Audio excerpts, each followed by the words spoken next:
Hello दोस्तों, आप सभी का वाईटी टीचर्स एकेडमी में स्वागत करते हैं। दोस्तों आज है हमारा परसेंटेज प्रतिशत का यह दूसरा क्लास है। इसके पहले पहला क्लास आपको प्लेलिस्ट में मिल जाएगा। प्लेलिस्ट का नाम है सीटेट जुलाई 2023 के नाम से एक प्लेलिस्ट है। उसमें आपके मैथ्स की वीडियो सभी प्लेलिस्ट में अपलोड है। आज आपकी यह 14वीं वीडियो है जिसमें परसेंटेज का यह दूसरा पार्ट है। तो चलिए दोस्तों, बिना देर किए अपना हम यह पार्ट शुरू करते हैं। शुरू करने से दोस्तों अगर आप चैनल पर नए हैं तो चैनल को सब्सक्राइब करें, वीडियो को तुरंत लाइक कर और एक कमेंट जरूर करें। दोस्तों आपका लाइक और कमेंट हमें मोटिवेट करता है और सब्सक्राइबर हमें आगे बढ़ने में मदद करेगा। दोस्तों अगर मेहनत कर रहे हैं इसका फल तो मिलेगा ही मिलेगा, क्यों ना आप भी इसमें सहयोग करें। चलिए दोस्तों, सबसे पहला क्वेश्चन देख लेते हैं। एक पेंसिल क्या है? एक पेंसिल के मूल्य में कल मैंने परसेंटेज से को कन्वर्ट करना सिखाया था। तो एक बार फिर से अगर आपको परसेंट है इसको वैल्यू अगर आप कन्वर्ट करना सीख जाते हैं तो आपको कितना आसानी से देखिए क्वेश्चन सॉल्व करेंगे। कल भी मैंने बताया था, आज चलिए थोड़ा सा क्वेश्चन के लेवल थोड़े बदले हैं। तो चलिए सबसे पहले 16 सही 2/3 परसेंट को कन्वर्ट करने का मैंने आपको सिखाया था। क्या करना है आपको? गुड़े 1 क्या कर देना है, 1/100 करना है। तो सबसे पहले इसको 16 सही 2/3 है, इसको कन्वर्ट कर दीजिए। इसको 16 का 3 में मल्टीप्लाई करेंगे। 16 3 48 जितना आएगा उसमें प्लस को जोड़ देंगे जो ऊपर रहता है। 16 3 48 2 50 क्या हो जाएगा? 50/3 और परसेंट का मतलब होता है 1/100।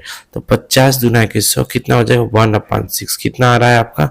1/6 आ रहा है। इसका मतलब 16 सही 2/3 बराबर कितना हो जाएगा? 1/6। यानी कि 6 में 1 का 6 में 1 क्या हो जाएगा? 16 सही 2/3। यानी कमी होने पर, यानी 6 था 1 की कमी हो गई ना। अभी बस ध्यान पूर्वक समझिए। जितना ज़्यादा आप समझने में टाइम लगाएंगे उतना आपको सीखने में कम समय लगेगा। देखिए कमी होने पर मूल्य 3 रुपया कम हो गया। अगर 16% 16 से 2/3 कमी होने पर मूल्य कितना कम हो गया? 3 रुपये कम हो गया। तो पेंसिल का नया वाला मूल्य पूछ रहा है। कितना नया वाला मूल्य? मान लिए पेंसिल का मूल्य कौन सा है? 6 रुपये। कितने कम हो गए? 1। कितना? 1 कम हो गया। तो अगर 1 कम हो गया तो उसके उसके मूल्य में कितने रुपए कम हो गए? ये देखिए क्वेश्चन में बोला है 3 रुपये कम हो गए। क्वेश्चन में बोल रहा है कितने कम हो गए? 3 रुपये कम हो गए। और हमारे हिसाब से कितने कम हुए? 1 कम हुए। कितने कम हुए? 1 कम हुए। हमारे हिसाब से 1 कम हुए, क्वेश्चन के हिसाब से 3 कम हुए। तो यानी कि इसको क्या कर लीजिए आप, बराबर करिए। मतलब कि 1 बराबर 3। तो आपसे पूछ रहा है पेंसिल का नया वाला मूल्य। पेंसिल का नया वाला मूल्य क्या होगा? 1 बराबर 3 है। कितना है? 1 बराबर 3 है। तो अब बताइए कि इनका अंतर कितना हो जाएगा? यानी कि इसका अंतर बचेगा कितना? अब नया 5 हो जाएगा। 1 बराबर 3 है तो 5 के लिए निकालने के लिए क्या करेंगे? 5 तिहाई क्या हो जाएगा? 3 से गुणा कर देंगे। तो कितना हो जाएगा? नया वाला मूल्य आ जाएगा 15। कितना हो जाएगा नया वाला मूल्य? 15 रुपए। कितना नया मूल्य इसका हो जाएगा? Option number B. देखिए के मूल्य में इतने की कमी होने पर मूल्य 3 रुपए कम हो गए। कितने कम हो गए? 3 रुपए। लेकिन हमारे हिसाब से कितने कम हुए? केवल 1 की कमी हुई है। तो 1 बराबर 3। देखिए क्वेश्चन जो बोलेगा वही आपको अपने सॉल्यूशन में, जिस तरीके से आपने सॉल्यूशन किया है उतना कम होगा। देखिए हमारे हिसाब से 1 कम हुआ है ना, 6 था उसमें 1 की कमी हो गई। ऊपर वाला कमी ही होगा या अधिकता होगा तो अधिक बोलेंगे। तो यहाँ पे कम हो गया तो कम ही करेंगे। तो यानी हमारे यहाँ से 1 कम हुआ है तो 1 बराबर क्या मैंने 3 कर दिया है। क्वेश्चन को बस समझिए। कम हो गया तो पेंसिल का नया मूल्य, जब 6 में से 1 रुपये कम हो गया तो आपके हिसाब से 5 रुपये न हो गए जो नया मूल्य हो गया। लेकिन हमारे हिसाब से 5 रुपये और, लेकिन क्वेश्चन का 1 बराबर है 3 रुपये। तो हमारा 5 का निकालने के लिए उसमें 3 से मल्टीप्लाई करेंगे तब ना निकलेगा आपका। तो क्या हो जाएगा? 15। इस तरीके से आपको सॉल्व करते जाना। चलिए हम अगला क्वेश्चन देख लेते हैं। बिल्कुल बिना किसी XYZ के माने आप क्वेश्चन को सॉल्व करेंगे बिल्कुल चुटकियों में। बस आपको समझने में अभी समय लगेगा। चलिए, एक पेंसिल के मूल्य में 20% की कमी हो गई। कितनी कमी होगी? देखिए कमी हो रही है। क्या हो रही है? यहाँ पर कमी हो रही है। 20% बराबर कल मैंने बताया था क्या होता है? 1/5 होता है। क्या होता है? 1/5। यानी कि 5 टोटल मूल्य है। कमी कितनी हो रही है? 1 की। परसेंट से हमने वैल्यू में कन्वर्ट किया। जब वैल्यू में कन्वर्ट कर लेते हैं तो क्वेश्चन करना आसान हो जाता है। 5 में कमी किसकी हुई? 1 की। बस ये समझाने के लिए बता, पहले क्वेश्चन पढ़िए। होने पर मूल्य 4 रुपए कम हो गया। कितने कम हो गया? हमारे हिसाब से मूल्य कितना कम हो गया भाई? मूल्य 1 की कमी हुई है। क्वेश्चन के हिसाब से बोल रहा है 4 की कमी हुई। क्वेश्चन के हिसाब से क्या बोल रहा है? 4 की कमी हुई। यानी कि 1 बराबर कितना हो जाएगा? 4। कितना हो जाएगा? 4। बोल रहा है पेंसिल का नया मूल्य। जब 5 में से 1 की कमी हो जाएगी तो नया आप कितना हो गया? 4 हो गया। तो 4 बराबर पूछ रहा है तो 1 बराबर 4 है, तो 4 बराबर कितना होगा? 4 से गुणा कर देंगे, 4 चौको कितना हो जाएगा? 16। तो इसका नया वाला मूल्य क्या आ जाएगा? Option number D. क्या हो जाएगा? इसका पेंसिल का नया मूल्य अब हो जाएगा 16। चलिए अगला क्वेश्चन देख लीजिए। 1 किलो चावल का मूल्य 25% बढ़ने पर, देखिए यहाँ पर बढ़ रहा है, तो 25% बराबर आपको पता है 1/4 होता है। क्या होता है? 1/4। कल मैंने पूरा चार्ट बनाया था। तो 25% बराबर क्या होता है? 1/4। तो बताइए बढ़ने पर कितना बढ़ रहा है? देखिए 25% बढ़ रहा है, तो 25% मतलब कि 1/4 होता है, यानी 4 में कितना बढ़ गया? 1 बढ़ रहा है। तो बढ़ने के बाद वाला मूल्य कितना हो जाएगा? नया वाला 5 हो जाएगा ना। बढ़ने के बाद पहले था 4, 1 बढ़ गया, तो अब नया वाला मूल्य कितना हो गया? 5। उसके मूल्य में 12 रुपए प्रति किलो की वृद्धि होती है। कितनी की वृद्धि होती है? 12 रुपए की वृद्धि होती है। देखिए एक कितने की वृद्धि हो रही है? 12 रुपए की वृद्धि। हमारे में देखिए कितने की वृद्धि हो रही है?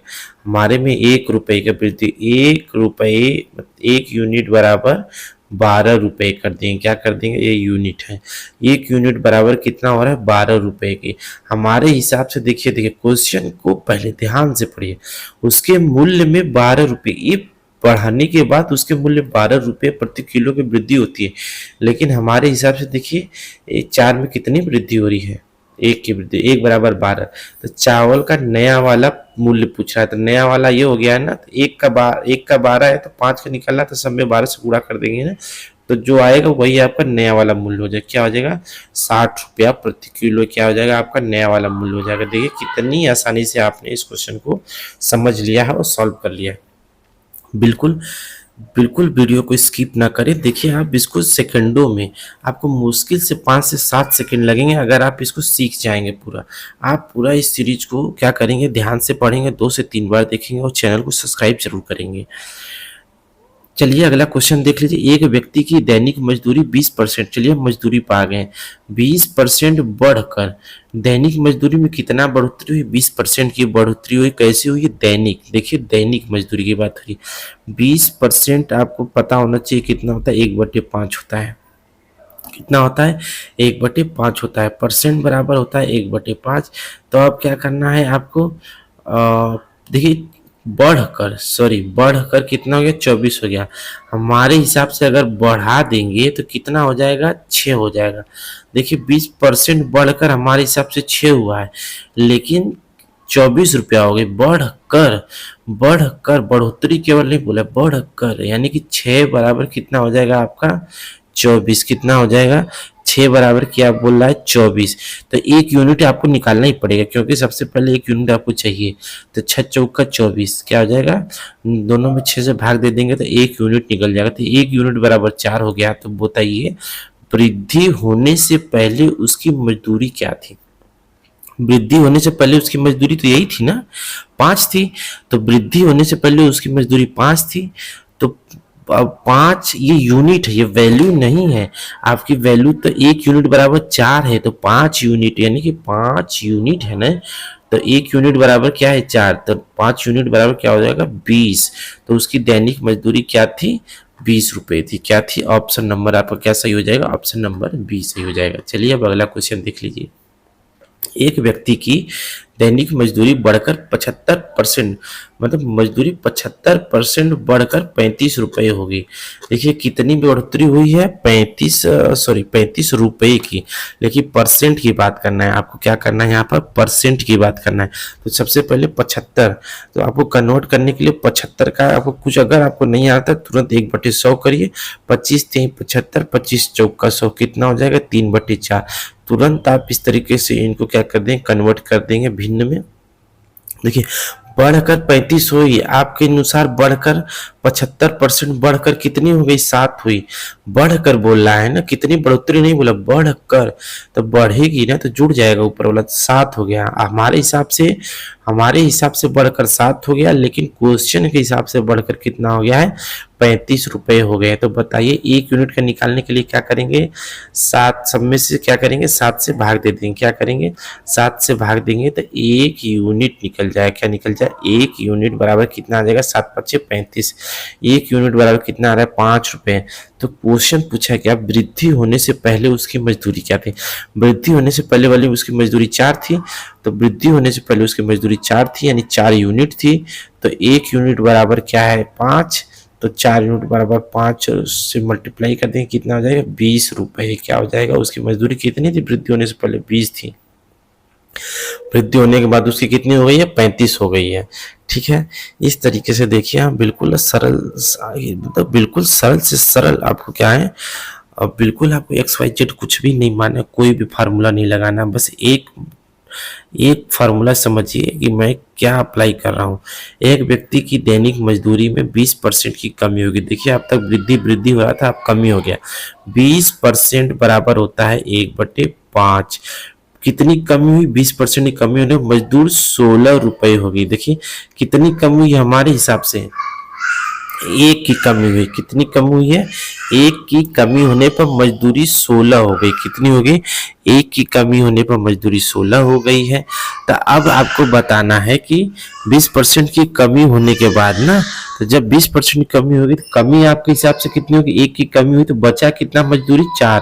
तो 4 यूनिट बराबर कितना हो गया, अब 16। तो 1 यूनिट बराबर कितना हो गया, 4। कितना हो गया, 4 हो गया। 1 यूनिट बराबर हो गया आपका 4।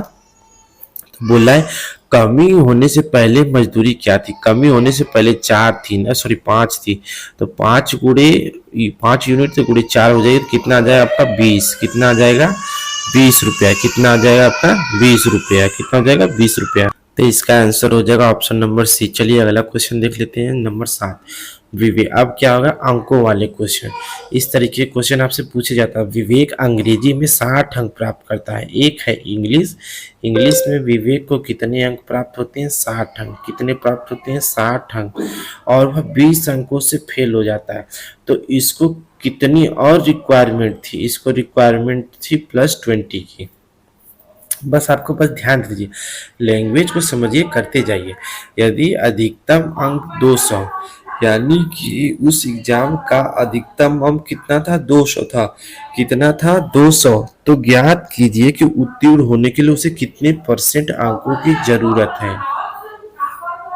देखिए अधिकतम अंक जब आपको पता हो गया तो क्या हो गया, आप बिल्कुल आसानी से % निकाल लेंगे। देखिए वो 60 अंक प्राप्त करता है, लेकिन वो 20 अंक से फेल हो जाता है, यानी कि उसको फेल होने के लिए, सॉरी पास होने के लिए 20 अंक और मिलते तो वो पास हो जाता। यानी कि अगर पास होने के लिए उसको 80 चाहिए, टोटल अंक बता दिया आपका 20 होता है, सॉरी 200 है, तो आप परसेंटेज निकालिए कितने अंकों की उसे जरूरत थी। 20 चौका 80, 20 5 100, तो 20 दहा में क्या हो जाएगा, 200। और 1 0 से 1 0 कितना कितना उसको चाहिए था, 40%। कितना चाहिए था उसको, 40%। कितने % की उसको जरूरत थी, उसको 40% की जरूरत थी। देखिए बस इस पे ध्यान दीजिए, यही पॉइंट आपको समझना है। बोला है कि अंग्रेजी में उसे 60 अंक प्राप्त करता है, वो ये प्राप्त करता है, लेकिन बोला है कि 20 अंक से उतना पाने के बाद भी 20 नंबर से फेल हो जाता है। इसका मतलब कि 20 नंबर इसमें जोड़ देंगे तो वो पासिंग मार्क्स को क्या करेगा, पार कर लेगा। वो पासिंग मार्क्स जितना नंबर पा लेगा। जब पासिंग मार्क्स हमको यहाँ से इसको जोड़ने से मिल गया, तो उसी का तो बोल रहा है कि उत्तीर्ण होने के लिए कितने % की जरूरत है, उत्तीर्ण के लिए इतने की जरूरत ना होगी। तो इसका मैंने क्या किया, उत्तीर्ण पूरे को जितने नंबर का है उसको नीचे रखते हैं, जितना पासिंग होता है ऊपर रखते हैं, % निकालने के 100 से क्या करते हैं, गुणा करते हैं। चलिए अगला क्वेश्चन। एक छात्र 25% अंक लेकर 30 अंकों से फेल हो जाता है। देखिए 25% अंक प्राप्त करता है, लेकिन बोल रहा है कि उसको वो 30 अंकों से फेल हो जाता है, यानी कि उसको 30 नंबर चाहिए थे और 30 मार्क्स थे। याद रखिए ये % है, लेकिन ये नंबर है। तो अभी देखिए, जबकि दूसरा, इसमें एक और व्यक्ति आ गया, जबकि दूसरा 50% अंक क्या होता है लेकर वो 20 अंक उसे अधिक मिल जाते हैं, यानी कि उसको इसमें से वो 20 अंक अधिक रहता है उसको ना। तो बताइए पास होने के लिए कितने परसेंट अंकों की आवश्यकता है। देखिए इनको 30 नंबर चाहिए था, इनको 20 नंबर क्या इनको अधिक मिल गए थे ना। तो आप क्या करेंगे, देखिए इनको आपस में देखिए परसेंट को परसेंट और जो नंबर्स को नंबर्स के पास कर देंगे। क्या कर देंगे, नंबर्स। देखिए इनको 25% में इनको क्या इनको कितने नंबर्स की कमी थी, 30 मार्क्स की कमी थी। कितनी, और इनको क्या था 50% पाकर भी इनके पास कितने अधिक थे, 50% पाकर भी इनके 20 मार्क्स अधिक थे। तो देखिए वे देखिए सॉल्व नहीं कर रहे हैं, बस आपको कंपेयर कर रहे हैं। क्या करें, कंपेयर। तो बताइए कितने इन दोनों परसेंट के बीच में तुलना करिए, कितने परसेंट अधिक नंबर मिले हैं। जब परसेंट को तुलना करेंगे यानी घटाएंगे तो 25% बराबर, यानी कि जो 20 का जो ये परसेंट है 25% जब करेंगे जितना आपका ये तुलना होगा वही उतना अंक क्या था इन लोग को पास होने के लिए आपको चाहिए था। तो इसको माइनस करेंगे तो इसको भी माइनस करेंगे तो कितना आ जाएगा, 30 20 50, 25% बराबर 50 आया। तो 1% बराबर कितना आ जाएगा, 2। 1% बराबर 2, तो उसे पास होने के लिए कितने परसेंट अंकों की जरूरत थी, तो 1% बराबर 2, तो 50% निकाल दीजिए या 25% निकालिए, चलिए इसी में निकाल दीजिए। 1% बराबर 2, 25% बराबर क्या हो जाएगा 50, कितना हो जाएगा 25% बराबर इस हिसाब से हो जाएगा 50। और इसको पास होने के लिए 30 नंबर और चाहिए थे, तो इसको 30 नंबर भी ऐड कर देंगे तो क्या आ जाएगा, इसको 80 नंबर कितना चाहिए था, 80 नंबर। अब वैसे इसका भी निकाल दीजिए, दोनों से आपका सेम आता है तो आपका आंसर सही है। 50%, 1% बराबर 2, तो 50% बराबर कितना हो जाएगा 100। 100 में से आपको कितना घटाना है, क्योंकि 20 नंबर इसको अधिक मिलता है तो 20 घटा देंगे तो कितना आ जाएगा 80। दोनों का अगर वैल्यू अगर आपको सेम आ गया तो समझ लीजिए आपका आंसर क्या है, उसे पास होने के लिए कितने परसेंट अंकों की आवश्यकता है। अब देखिए 80 नंबर पास होने के लिए 80 नंबर चाहिए, तो उसे कितने परसेंट की आवश्यकता है, तो इस हिसाब से आप क्या कर देंगे 25, कितना कर देंगे आप उसको 25। जो ये इसका यहाँ पर जो आपका है देखिए यही हो गया, अगर परसेंट पूछेगा तो यही हो जाएगा, लेकिन आपको नंबर जब निकालने को बोलेगा तो देखिए आपका ये आ जाएगा 80 आ जाएगा, कितना आ जाएगा 80। अब कुछ नहीं करना है, उनके अंकों के उनके परसेंट से परसेंट के बीच क्या कर दीजिए, तुलना कर दीजिए। उनके अंकों से अंकों के बीच तुलना कर दीजिए। जब इनको घटाएंगे तो देखिए ये वाला जब क्या आ जाएगा, ये इधर जाएगा, ये वाला क्या आ जाएगा इधर जाएगा, ये माइनस में हो जाएगा, ये प्लस में आ जाएगा। तो कितना हो जाएगा, प्लस में आ जाएगा तो क्या आ जाएगा, जुड़ जाएगा, क्या हो जाएगा, जुड़ जाएगा। ठीक, चलिए अगला क्वेश्चन इसी पर बेस्ड है। चलिए देखिए, एक छात्र 35% अंक लेकर 40 अंकों से फेल हो जाता। फिर से देखिए ध्यान से, 35% लेकर भी वह 40 अंकों की उसको और आवश्यकता होती है। क्या होती है, 40% उसे और चाहिए होते हैं पास होने के लिए। लेकिन जबकि दूसरा 60% अंक प्राप्त करता है और वो क्या हो जाता है, उसको 35 अंक वो अधिक पा जाता है। वैसे रियलिटी में बोले तो यहाँ पर होना चाहिए माइनस, यहाँ पर होना चाहिए माइनस, यहाँ पर होना चाहिए प्लस, क्योंकि उसको 35 अंक अधिक मिलते हैं। अब देखिए पास होने के लिए 35 अंक अधिक प्राप्त करता है, तो परीक्षा में अब देखिए पूर्णांक पूछ दिया है, यहाँ पर पूर्णांक यानी कि टोटल नंबर पूछ दिया है। यानी कि इनको देखिए 1% का निकाल लीजिए और ऑटोमेटिक आपका पूर्णांक निकल जाएगा। देखिए इनमें से परसेंट को परसेंट के बीच में तुलना करेंगे, कितना आ जाएगा 25, कितना आ जाएगा 25 5 50, यानी 25 नहीं आएगा 15% आ जाएगा। कितना आ जाएगा 15, कितना आ जाएगा 15 नहीं 35 पर 40 20 60, हाँ कितना आ जाएगा 25%। 25% बराबर 35 माइनस माइनस करेंगे तो प्लस हो जाएगा, 35 और 40 75, कितना हो जाएगा 75 मार्क्स है। 1% बराबर कितना हो जाएगा 3, 1% बराबर 3 मार्क्स। तो आपको कितने निकालने हैं 3, 35% का, तो गुणे क्या कर देंगे 1% बराबर 3, तो 35% बराबर 3 गुणे 35 कर देंगे। 3 5 15, 3 3 9, 105 नंबर। लेकिन उसको ये क्या है, पासिंग मार्क्स नहीं, पासिंग मार्क्स, अरे ये देखिए सॉरी, आपको पूरा पूर्णांक पूछा था, इतना तो आपको करना ही नहीं है, क्योंकि ये आपको स्टेप देखिए क्यों नहीं करना, अभी बता दे रहे हैं। इसको हटाइए पहले से स्टेप को, नहीं तो कंफ्यूजन में आ जाएंगे। चलिए 1% निकल गया है ना। जब किसी का मैं क्या बोला परसेंट में बोला था मैं कल, कोई भी परसेंट अपने आप में 100% होता है। यानी कि अगर आपको पूर्णांक पूछ रहा है तो यानी कि आपको उसका पूर्णांक निकालने के लिए क्या करिए, उसमें 100 से मल्टीप्लाई कर देंगे तो वो अपने आप में क्या आ जाएगा 100%। यानी आपको 100% निकालना है। जब इसमें 100 से किए तो इसमें भी क्या करेंगे 100 से मल्टीप्लाई करेंगे, तो जो 100% के इक्वल टू में आएगा वही उसका क्या हो जाएगा पूर्णांक हो जाएगा। तो इसका क्या हो जाएगा पूर्णांक 300 हो जाएगा। क्या हो जाएगा पूर्णांक 300। फिर से ध्यान दीजिए, थोड़ा सा मैं आगे एक स्टेप बढ़ गया था, लेकिन क्या करिए आपको कुछ नहीं करना है, परसेंट को परसेंट के साथ तुलना करना है, घटाना है, और अंक को अंक के साथ। देखिए इसमें इसको घटाएंगे, जो बड़े में से होगा उसको क्या करेंगे छोटे में से, कि आपका वैल्यू हमेशा पॉजिटिव आना चाहिए। क्या आना चाहिए वैल्यू पॉजिटिव। तो इसमें से 35 में से क्या करेंगे, ये आपको क्या करना है घटाना था, तो इसका ऐसा करिए कि पॉजिटिव वैल्यू आ जाए, तो इससे क्या करेंगे माइनस माइनस प्लस हो जाएगा, 40 होती है 70 75 हो जाएगा। 25% बराबर 75, 1% बराबर 3, आपको 100% बराबर निकालना था, तो आपका हो जाएगा 300। तो इसका पूर्णांक क्या हो जाएगा 300। देखिए अब जनसंख्या वाले प्रश्न आ गए, मोस्ट इंपॉर्टेंट होते हैं। किसी शहर की जनसंख्या मान लीजिए कितनी है 10,000 है। कितनी जनसंख्या है इनकी, जनसंख्या कितनी है 10,000 है। पहले वर्ष की जनसंख्या में 10% की वृद्धि होती है। देखिए 10% की वृद्धि हो रही है ना, वृद्धि मतलब 10% बराबर क्या होता है 1/10। यानी कि 10 में कितने की वृद्धि हो रही है 1 की। 1 की वृद्धि होगा कितनी हो जा रही है 10 के बजाय 11 हो जा रही है। पहले 10 थी, अब वृद्धि होगा कितनी होगी 11 होगी। तो दूसरे वर्ष भी बोला है 10, दूसरे वर्ष बोला 10 की कमी हो गई है। दूसरे वर्ष बोल रहा है 10% की कमी हो गई है, मतलब कि ये 10% बराबर 1/10। यानी 10 थी, फिर दूसरी बार क्या होगी 9 हो गई। क्या हो गई है 9 हो गई।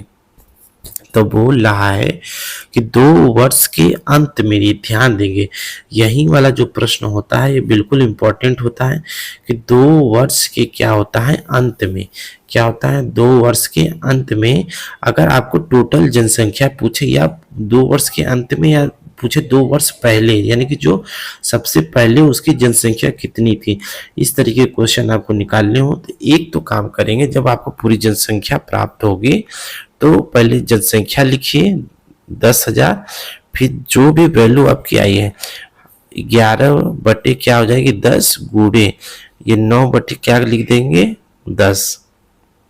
इनको आपस में क्या कर देंगे मल्टीप्लाई कर देंगे, तो 0 से 0 कट जाएगा 2 0, 11 9 क्या हो जाएगा 99, और यहाँ पे 2 0 क्या हो गया 9900।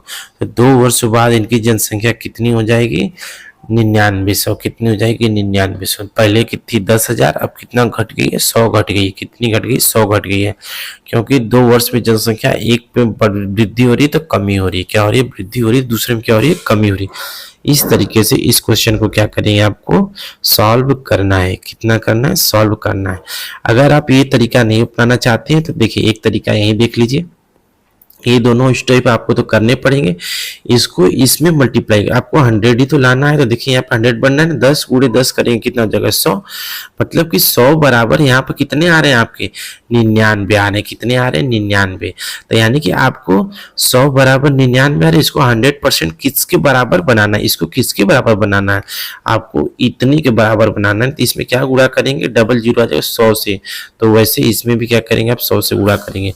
तो यहाँ पे क्या हो जाएगा 9900, यहाँ पे क्या हो जाएगा आपका 10,000। पहले था 10,000, अब कितना बच गया 9900। देखिए दोनों तरीके से आपको मैंने बता दिया। चलिए अगला क्वेश्चन, किसी शहर की जनसंख्या में 4% की दर से वृद्धि होती है। 4% की दर से वृद्धि हो रही है, यानी कि 1/25, 1/25 यानी 25 से वृद्धि होकर कितनी हो रही है 1 की वृद्धि हो रही, तो क्या हो जाएगी 26। कितनी 25 से वृद्धि होकर कितनी हो जा रही है 26 हो जा रही है। वर्तमान देखिए ये कब है 4 की वृद्धि हो रही है, लेकिन वर्तमान जनसंख्या दिया हुआ है, वर्तमान बोल रहा है कि 15,625 है। तो 3 वर्ष बाद उस शहर की जनसंख्या क्या होगी, ध्यान दीजिए 3 वर्ष बाद। यानी कि यहाँ पर देखिए एक चीज आपको यहाँ पर थोड़ा सा अलग है, यहाँ पर प्रत्येक वर्ष का अलग अलग देखिए नहीं दिया हुआ है। क्या नहीं दिया हुआ, प्रत्येक वर्ष का यहाँ पर अलग अलग नहीं दिया हुआ है। तो आपको क्या करना पड़ेगा, देखिए वर्तमान जनसंख्या 4% की, देखिए वर्तमान आपको देखिए यहाँ पर 15। चलिए आपको क्या करते हैं, सॉल्व कर लेते हैं वर्तमान जनसंख्या। तो 3 वर्ष बाद, चलिए आपको क्या दिया है, 3 वर्ष बाद की जनसंख्या निकालनी है। तो सबसे पहले आपको देखिए, जब एक ही बार का दिया हुआ है तो आपको देखिए किसी शहर की जनसंख्या, इस लाइन को समझना पड़ेगा, 4% की दर से वृद्धि हो रही हो, यानी कि यहाँ पर प्रत्येक वर्ष आपको क्या करना है, 25 से 26 बनाना, यानी 4% की दर से वृद्धि करना। 25 से क्या कर देना, 26।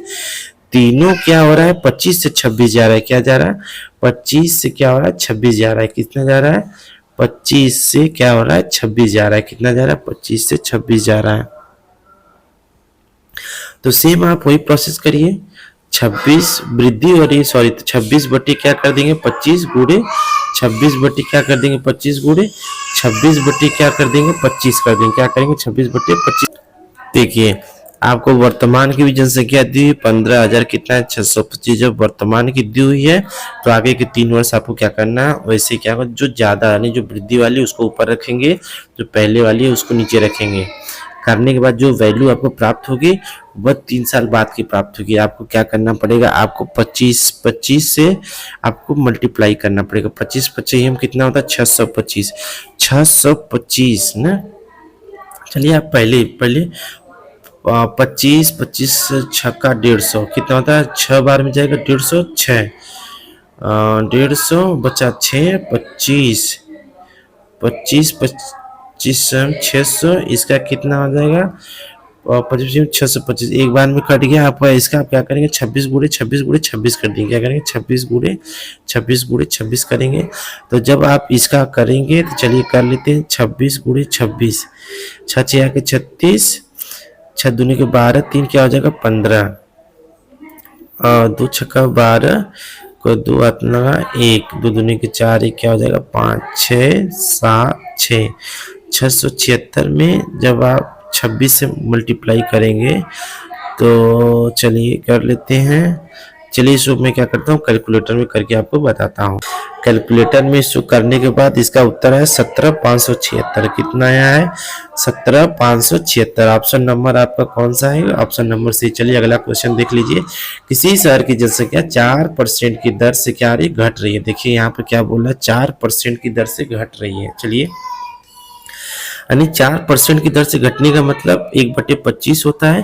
तो यानी 25 से 1 घट जा रही है ना, 25 से अब देखिए बढ़ रही थी, अब घट रही है, तो 25 से 24 हो रही है, तो घट रही है। यदि वर्तमान में जनसंख्या इतना 2 वर्ष पहले, 1 मिनट ध्यान देंगे, देखिए यहाँ पे एक फिर से यहाँ पर परिवर्तन आ गया।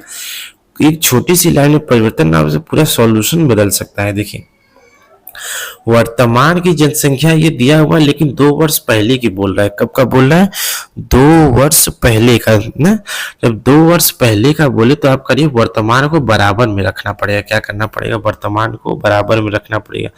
यानी कि 2 वर्ष पहले की जनसंख्या है, मान लीजिए x है, क्या है, x है, तो आपको वर्तमान जो 2 साल का है उसको क्या करेंगे, 24 बट्टी क्या कर देंगे 25, 24 बट्टी कर देंगे दूसरे साल की 25 बराबर ये आप रख देंगे वर्तमान जनसंख्या को। क्या कर देंगे, वर्तमान जनसंख्या को 24 से मल्टीप्लाई करेंगे तो 24 दूना के 48, 24 दूना क्या हो जाएगा 48, 48 और 10 58 9, यानी कि 24 और 4 चौको 4 चौको 96 00 क्या हो जाएगा, ये 100 बार में फिर क्या कर जाएगा 100 बार में।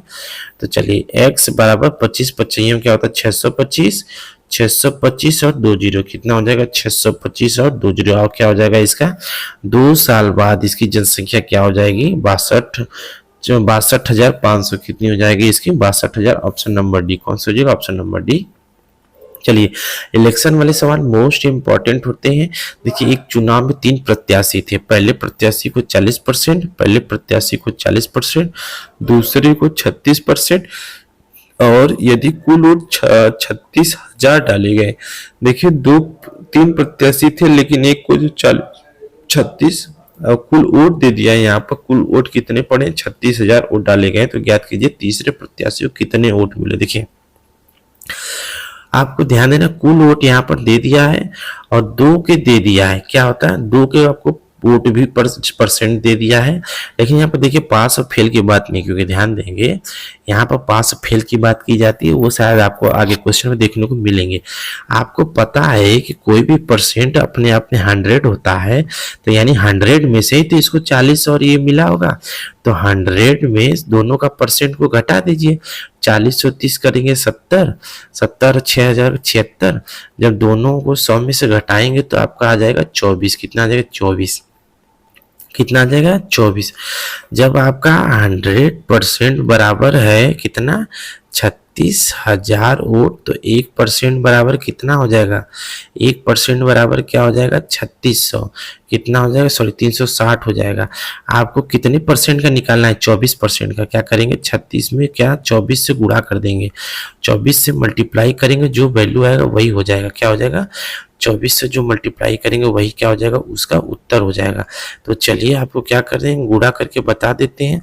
देखिए 0 4 छक 24 को 4 हाथ में 2, 4 3 12 2 14, 2 0 0, 2 6 12 2 हाथ में 2 3 6 1 7, कितना? 0 4 6 8 8 6 4 0। ऑप्शन नंबर सी इसका क्या सही आंसर हो जाएगा? Option number C. तीसरे प्रत्याशी को जितना घटा है 24%, ये तीसरे प्रत्याशी को मिला होगा, तो तीसरे प्रत्याशी को जब हम वोट में कन्वर्ट किए हैं तो आपका ये आंसर आया है। चलिए अगला क्वेश्चन देख लीजिए।